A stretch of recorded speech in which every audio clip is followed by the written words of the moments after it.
ಆಗಿದ್ದಾರೆ. ನಿನ್ನೆ 11 ಜನ ವಾಪಸ್ ತಗೊಂಡಿದ್ದಾರೆ, ಅವರ ನಾಮಿನೇಷನನ್ನು ವಾಪಸ್ ತಗೊಂಡಿದ್ದಾರೆ. ಸೊ ಅದರಿಂದ ಸಲೀಂ ಅವರಿಗೆ ಮತ್ತು ರಿಜ್ವಾನ್ ಅವರಿಗೆ ನಾನು ಧನ್ಯವಾದಗಳನ್ನು ಈ ಸಂದರ್ಭದಲ್ಲಿ ಹೇಳಲಿಕ್ಕೆ ಬಯಸ್ತಾ ಇದ್ದೇನೆ.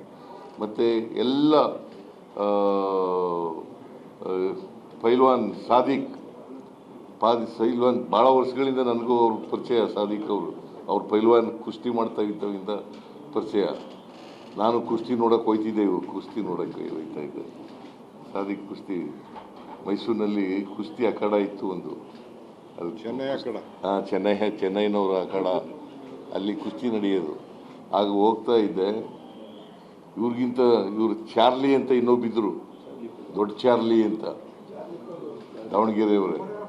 ಅವರು ದೊಡ್ಡ ಪೈಲ್ವಾನು, ಇವರು ದೊಡ್ಡ ಪೈಲ್ವಾನ. ಇವ್ರು ಕುಸ್ತಿ ನೋಡಕ್ಕೆ ಹೋಗ್ತಿದ್ದೆ. ಸೊ ಇವರು ಆಕಾಂಕ್ಷಿ ಆಗಿದ್ದು, ಆಕಾಂಕ್ಷಿಗಳಾಗೋದು ತಪ್ಪೇನಿಲ್ಲ. ಬಿಕಾಸ್ ಅಲ್ಲಿ ಮತದಾರರಿದ್ದರು, ಮುಸ್ಲಿಂ ಮತದಾರರಿದ್ದರು. ಅವರು ಕ್ಯಾಂಡಿಡೇಟ್ ಆಗಬೇಕು ಅಂತ ಬಯಸಿದರೆ ತಪ್ಪೇನಿಲ್ಲ. ಆದರೆ ಎಲ್ರಿಗೂ ಕೊಡೋಕ್ಕಾಗಲ್ಲ. ಕಾಂಗ್ರೆಸ್ನ ನೀತಿಯಂತೆ ಯಾರು ಮರಣ ಹೊಂದಿದ್ದಾರೆ ಅವ್ರ ಮನೆಯವ್ರಿಗೆ ಕೊಡೋದು ಅಂತೇಳಿ ಬಾಗಲಕೋಟೆಯಲ್ಲಿ 2 ಬೈ ಎಲೆಕ್ಷನ್ಗಳು ನಡೀತಾ ಇದ್ದಾವೆ. ಒಂದು ಬಾಗಲಕೋಟೆ, ಇನ್ನೊಂದು ದಾವಣಗೆರೆ. ದಾವಣಗೆರೆಯಲ್ಲೂ ಶಿವಶಂಕರಪ್ಪನವ್ರ ಮೊಮ್ಮಗನಿಗೆ ಕೊಟ್ಟಿದ್ದೀವಿ. ಆಮೇಲೆ ಮೇಟಿಯವರು ಕಾಲ ಆದರೂ ಅವರ ಮಗನಿಗೆ ಕೊಟ್ಟಿದ್ದೀವಿ, ಕಿರಿ ಮಗನಿಗೆ. 2 ಕಡೆ ಗೆಲ್ತೀವಿ.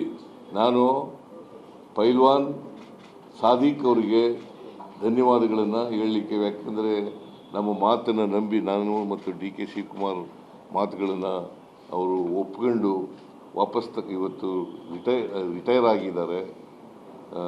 ಅವರಿಗೆ ಧನ್ಯವಾದಗಳನ್ನು ಪಕ್ಷದ ವತಿಯಿಂದ ಹೇಳಲಿಕ್ಕೆ ಬಯಸ್ತಾ ಇದ್ದೀನಿ. ನಮಸ್ಕಾರ. ಆಯಿತು, ಅದೆಲ್ಲ ಬಿಡಿ, ಅದೆಲ್ಲ ಏನಿಲ್ಲ. ಚರ್ಚೆ ಮಾಡೋಕ್ಕೆ ಹೋಗಬೇಡಿ. ಚರ್ಚೆನ ನಾವು ಮಾತಾಡೋದಿಲ್ಲ, ಉತ್ತರನೂ ಕೊಡೋದಿಲ್ಲ, ತಲೆ ಕೆಡಿಸ್ಕೊಬೇಡಿ. ಓಕೆ, ನಮಸ್ಕಾರ. ಈಗ